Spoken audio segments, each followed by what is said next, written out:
এখন বর্তমানে আমাদের চারধারে যে ইয়ং জেনারেশন, আমরা তো চাষবাসের সঙ্গে যুক্তই নাই। দেশের 150 কোটি পপুলেশন হয়ে গেছে, আর ডেইলি মনে হয় 1000-1500 লোক চাষবাস ছাড়িয়ে দিছে। তো এরকম করলে দেশের ভবিষ্যৎটা কোথায় যাবে?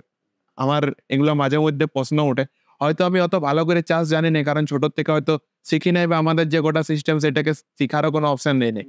কিন্তু যদি এখন আমরা এগুলোর ব্যাপারে না ভাবি, তাহলে কিন্তু আগামী দিনে একটা ভয়াবহ খাদ্য সংকট আসতে চলেছে, এরকম একটা কিছু মনে হচ্ছে কি? দেখো, আমাদের দেশের 80% মানুষ কৃষির উপর নির্ভরশীল। আজকে যত রকমের যা কিছু কল কারখানা যা কিছু হোক না কেন, বহুত দেশ বিদেশের সাথে সংযোগ হোক না কেন, কিন্তু এই যে মানুষ যে বাঁচার যে 5 ফান্ডামেন্টাল ফ্যাক্টর আছে, অন্ন, বস্ত্র, বাসস্থান, শিক্ষা, চিকিৎসা, সবার আগে বলা হয় যে অন্নটা সংস্থান করে দেশের কৃষক সম্প্রদায়। তো দেশের 80% মানুষ কৃষির উপর নির্ভরশীল। সেই কৃষির উপর আজকে সরকারেরই কোনো গুরুত্ব নেই। তাদের কৃষির জন্য যে প্রথম উপাদান বা প্রথম জিনিস জলসেচ, আজ স্বাধীনতার 75 বছর হলো জলসেচের জন্য সরকার এ নিয়ে কোনো চিন্তা ভাবনা করে।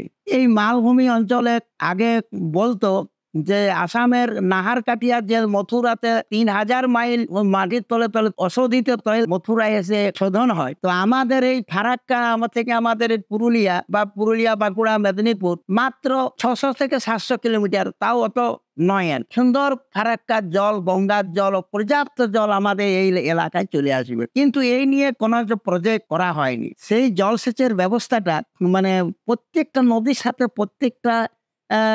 নদীর সাথে ইন্ডিয়ার পরস্পর কানেকশন করার জন্য মাননীয় অটল বিহারী বাজপেয়ী প্রধানমন্ত্রী চেষ্টা করেছিল, কিন্তু তারপরও আর কোনো প্রজেক্ট নেওয়া হয়নি। আজকেও জলসেচের একটা চাষের জন্য একটা দুটা বৃষ্টির অভাবে চাষগুলা সব নষ্ট হয়ে যাচ্ছে।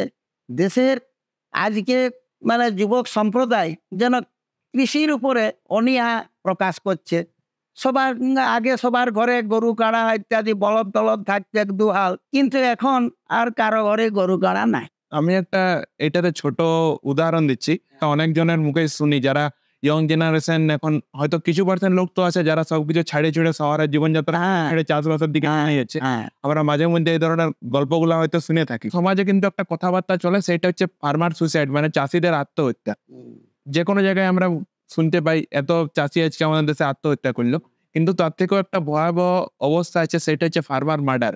আজকে যদি কোনো সরকারি স্কুল যায় বা প্রাইভেট স্কুল যায় বা সরকারি কোনো কলেজ বা ইউনিভার্সিটি যায়, আর ছেলেদেরকে সিধায় যে তোমরা কতজন চাষি হতে চাও, হাত তুলো, আমার মনে হয় 100 থেকে 90 জনই বলল যে আমরা হতে চাইনি। এটা কিন্তু একটা বাস্তব। তাহলে আমাদের যেখানে শিক্ষা ব্যবস্থা বা আমাদের গোটা সমাজ যদি এরকম করে ছোট হলে শেখায় যে মাটির সঙ্গে কে কাজ করবে বা চাষটা কেনই করবো, আমরা অফিসে বাবু হবো, ফ্যানের নিচে হাওয়া গায়ে গায়ে কাজ করবো, এরকম ভাবলে কিন্তু আমাদের দেশের যে পপুলেশন দিনকে দিন ফলাফলটা আমরা অলরেডি ভুগছি। এমন একটা পর্যায়ে হয়ে যাবে যে আমার হয়ে কেউ চাষ করছে, ওই ধারণাটা হইতে হয়তো আর বাজারে সেরকম খাবারই পাওয়া যাচ্ছে না, মানে খাদ্য সংকট চলে আসবে।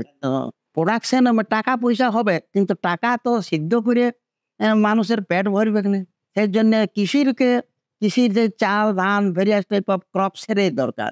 টাকা সিদ্ধ করে কিন্তু তার উদর পূর্তি হবে না।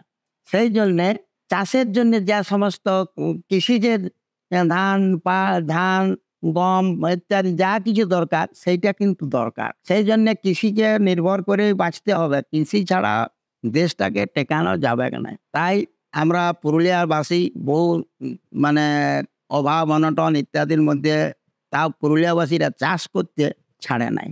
আমাদের ওই থাকার যে অবস্থাটা, মানে ক্লাইমেটিক দিক থেকে আমরা অনেকটা কষ্টে আছি অন্যান্য জেলা থেকে।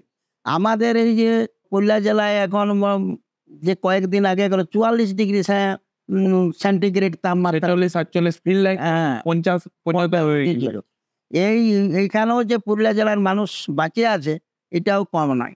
মালভূমি অঞ্চলে চিরদিন বসবাস করে অভ্যস্ত হওয়ার জন্য এখনো অ্যাডজাস্টমেন্ট করতে পারছে। পুরুলিয়াবাসী ভালো থাকুক, সুস্থ থাকুক, পুরুলিয়াবাসীরা মরে বাঁচে থাকে, তাও সংস্কৃতির দিক দিয়ে ওরা কিন্তু পিছাই থাকে নাই। এই উৎসব অনুষ্ঠানের মধ্যে দিয়ে ওরা মানে সঞ্জীবনী শক্তিটা বোধহয় পেয়ে থাকে।